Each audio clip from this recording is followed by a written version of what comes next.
And greetings, folks. It's me again, back again with another video. Today I'm going to tell if America stayed great. So that would be a real blessing. Hope y'all enjoyed the video. Like, subscribe, and yes, go check out Monsieur Z's channel. Follow me on Amino, TikTok, and Discord. And enough chit chat. Let's begin, shall we? And that was my wash machine going off.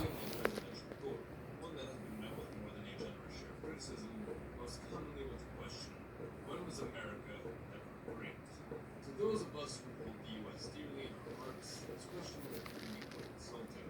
Because to us, this nation has always been great, though has undoubtedly seen a steady decline since what is arguably the peak of our prosperity, the 1950s. Hello audience, Mr. Z here. Mr. Z. Was our time to shine. That was Mr. Z when his channel's disclaimer. Germany, but Europe was crippled. We would loan out money to support the reconstruction while collecting the debt we owed for our supplies.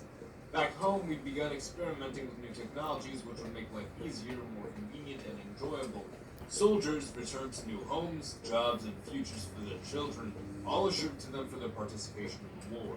Advancements in the automobile and affordability of gas led communities to form far outside of noisy cities. This is arguably the most patriotic thing I've ever done. You could then return home to a loving, happy family waiting to have dinner. Oh, the glory days. Life. Jobs were plenty. Education was affordable. Life, comfort. That would be nice. That prosperity would soon run out.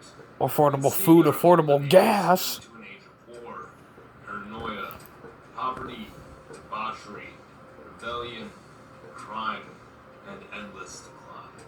What led us to this point now, where our money has been drastically devalued, where we're considered one of the most crime-ridden first world nations, where our youth is condemned to debt slavery for an increasingly worthless college education, where the American family and the values that held us together Families are arguing with each other, acting like it's a soap opera. The decline is visible across a number of charts, and all things seem to cluster across this period of the 1960s. So what occurred in the 1950s that changed all that? A good few believe that subversion is to blame. That during this period there was an intentional plot to infiltrate, deceive, and manipulate the American population through grasp over popular culture, the money system, the war industry, the educational system, the media, and even the government. That boogeyman would be communism. But this was more than just Red Scare propagandizing. Indeed, we discovered through declassified Soviet documents, defected KGB agents, and through our own spies that America's decline was a notable part attributable to the actions of communists in key positions of power to distort and weaken American culture, American values, the American economy, and our liberties by changing the minds of just one generation. Turn the progeny of the greatest generation into weapons that would destroy all their fathers fought for. Communist Party USA, an organization directly funded and supported by the USSR on American There should be a t-shirt that says communists are a dying breed. The directors' unions of Hollywood, with a large number of notable directors, writers, and actors being card-holding members of the party. In essence, Hollywood is run by communists. Exactly. And they still are. Globalist communists are a dying breed. Like, how do you do, fellow kids? And in contrast, the dumb, brutish authority figure to instill in the minds of America's youth that I, the protagonist, am to rebel against authority because the authority is ignorant and trying to keep me down, rather than enforce a rule of law which exists to maintain an American order. Not simply order as an organization, because perception of order by this point has been drastically skewed, but the American order which made us a prosperous people. Communist Party USA would utilize its influence in Hollywood to construct the foundations of a narrative within the minds of the baby boomers, which would later be built on through education. The entitled generation. We need to go back to 1935, an organization expelled from National Socialist Germany known as the Frankfurt School. Having been expelled from Germany, it relocated itself to New York City.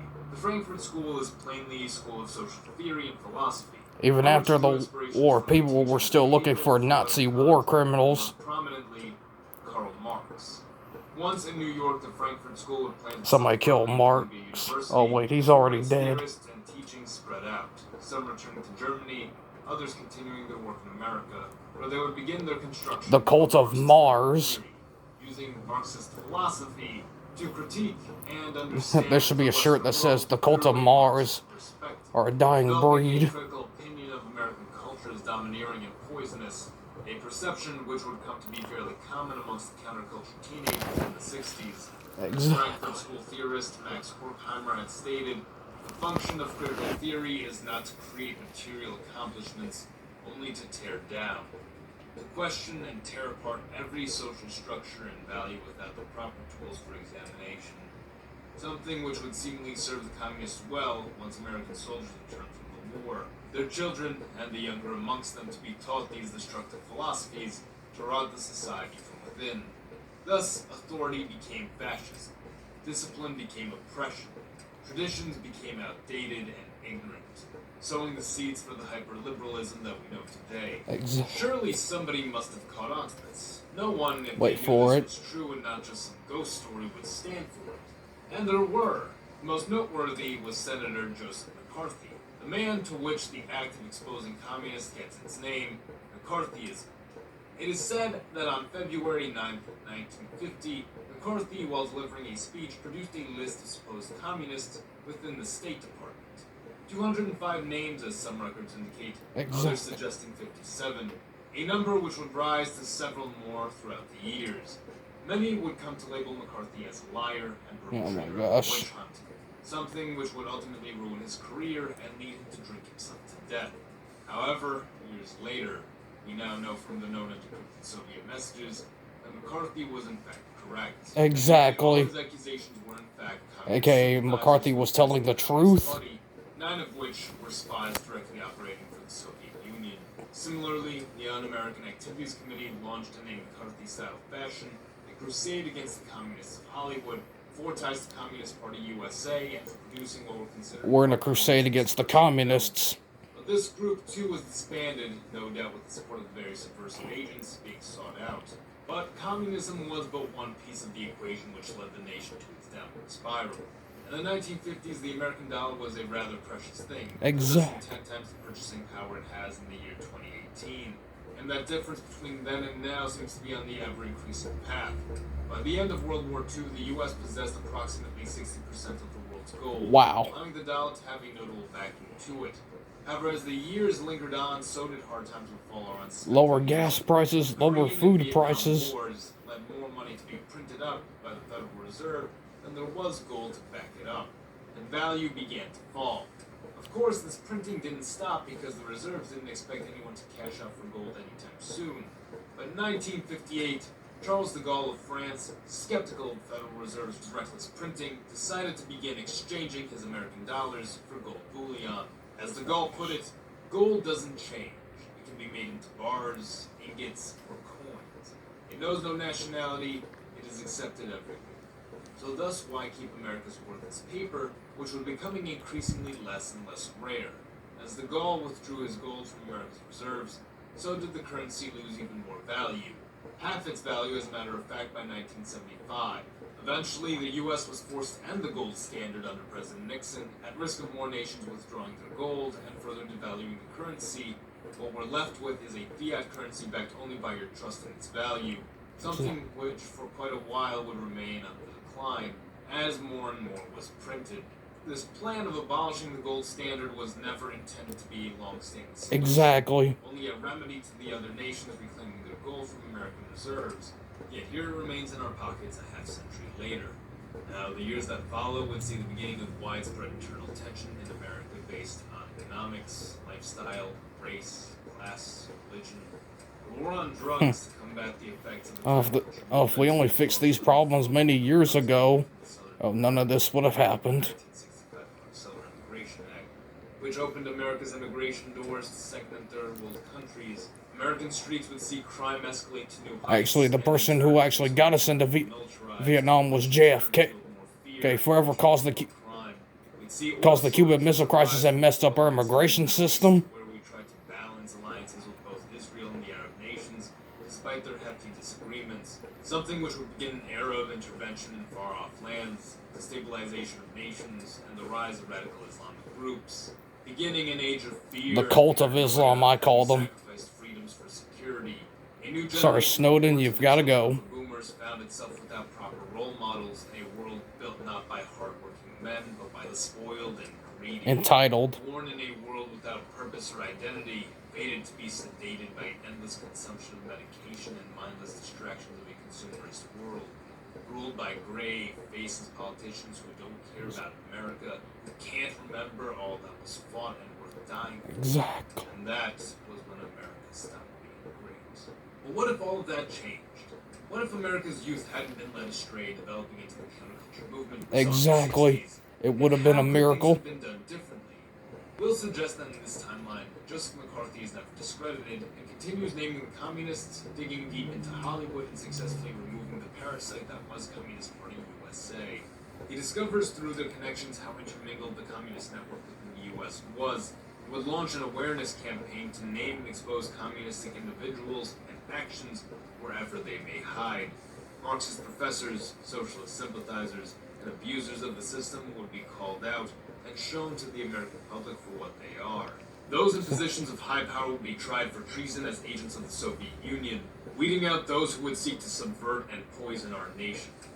It's difficult to say with terrific accuracy what path the boomers would follow, but we can assume that they'd be raised on similar moral foundations as their parents, that what comes first is family, faith, and country. I need a Three things which in the simple, minds of the rebellious boomers I'll were be a replaced by selfish, simple aimless kind idealism of a man. united world living in peace side by side in a time when neighboring countries could hardly see The eye to hippies. eye, aiming to fix the world when they couldn't even keep the country together.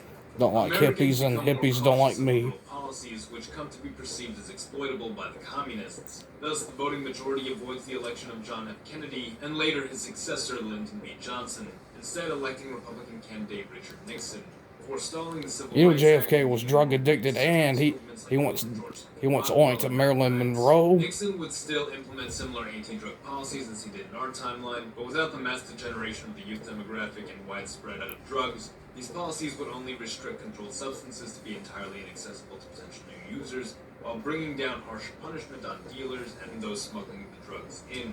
Nixon might be more hesitant to escalate the Vietnam War to the same degree which Johnson did in our timeline. However, without the anti-war movement back home, more resources and manpower are available to fuel the Veterans would be a lot This more doesn't necessarily appreciated. mean- It does mean we fare better in this timeline than our own. It's important to note that Nixon was the one to end the war in our timeline, using a strategy he deemed peace with honor. Though, with the current cabinet, it might also be possible to implement some more controversial tactics, like MacArthur's idea of utilizing nukes in Korea, but that may not be such a wise idea, and frankly, Nixon doesn't seem daring enough to risk nuclear exchange. Or realistically, he would have continued Eisenhower's policy and kept America out of the war, meaning a good deal of American lives are saved, and there's never any disillusionment with the government sending the youth into a meat grinder of war in a far-off land. Speaking of nukes, this also means that Nixon would be the man to be faced with the Cuban Missile Crisis. In our timeline, Nixon had been generally pace-to-pace with Kennedy's strategy with addressing the Cubans. However, Cuba and the USSR perceived Nixon as far more abrasive than Kennedy, which could either sour negotiations enough to, well, you know, boom. Or it may give Nixon an extra edge in negotiation. As a matter of fact, Nixon's presidency might be enough to prevent the construction of missiles on Cuban soil entirely. The Soviets certainly not wanting to tread on the toes of a more abrasive American president. Nixon retains ambiguous relations in the Middle East, like his predecessors, to avoid involving itself between Israel and the Arab nations. Thus, there's no major destabilization, at least not by us, meaning no terrorism, no 9/11, and no Patriot Act surveillance of American citizens. Now, little can be done about the Federal Reserve, but with Nixon in office, he may be able to put limitations on the Gulf's ability to withdraw gold before it grew to the hefty levels it did in our timeline. And assuming Nixon doesn't discredit himself in this timeline simply by being in different circumstances, he may have the time to reinstate the gold standard and leave the American dollar strong. A space program would be initiated by Nixon, but not necessarily a race for the moon. Yet greater funding does go into innovation, as Kennedy and Johnson's Cold War strategy consisted of closing the gap between the greater number of missiles held by the Soviets and the fewer possessed by us. Whereas Nixon and the Republicans sought strength through new technologies and more efficient missile systems. President Trump is a man who gets a lot of criticism, but I can personally say, by reflecting on his actions, his beliefs in national pride and identity, his criticisms of the Federal Reserve System, his desire to restore jobs to a work-loving Exactly. American people who want to improve their life, and his dedication to making us as a nation a family again. Not a bank for clients to cash in and cash out, but a Amen. land of freedom, true freedom, and a home for the brave who are willing to sacrifice security Amen. to live free. I and the USMZ thank you. Now, if that ain't America, then I don't know what is. Now, can I get an amen? Hope y'all enjoyed this video. Like, subscribe. God bless y'all, and God bless America. I'll see y'all next video.